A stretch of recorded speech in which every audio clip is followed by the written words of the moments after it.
इस्लामाबाद की मुकामी अदालत ने फवाद चौधरी का 2 रोजा जिस्मानी रिमांड मंजूर करते हुए पुलिस के हवाले कर दिया। रहनुमा तहरीके इंसाफ को 27 जनवरी को दोबारा कोर्ट में पेश करने का हुक्म दे दिया गया। फवाद चौधरी को सीटीडी हेडक्वार्टर्स पहुंचा दिया गया।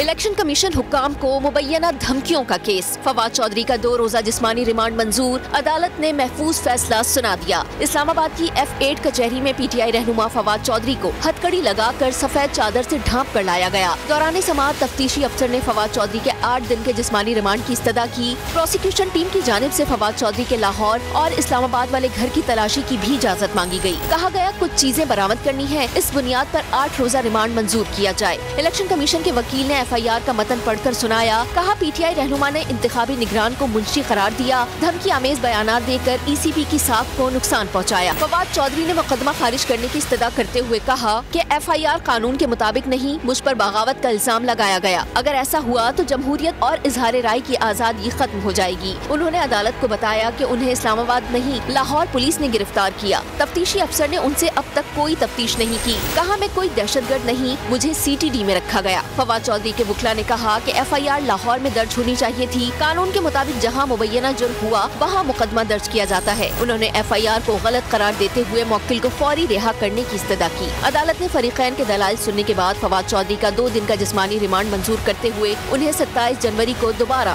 कोर्ट में पेश करने का हुक्म दिया। 2022 बहुत सारे तोहफे भी देखे गया पाकिस्तान की आवाम को। पाकिस्तान की आवाम को एक तोहफा ये दिया कि आवाम को पता चल गया कि पाकिस्तान का मीडिया क्या है। साल 2022 में सबसे ज्यादा देखे जाने वाला चैनल बोल न्यूज रहा नंबर 1। हमने बहुत सारे शोज और ट्रांसमिशंस की, पूरा साल मुसलसल जदोजहद में निकल गया कि ये वोट ऑफ कॉन्फिडेंस के पीछे कौन लोग थे। तोड़े रेटिंग के सभी रिकॉर्ड। सोशल मीडिया पर भी सबसे ज्यादा तेजी से 2.4 बिलियन व्यूज का संगे मील अबूर किया। एंकर्स को भी आवाम में सबसे ज्यादा मकबूलियत मिली और सोशल मीडिया पर भी बोल रहा सब पर भारी। सब्सक्राइब करें और बेल दबाएं ताकि कोई खबर रह न जाए।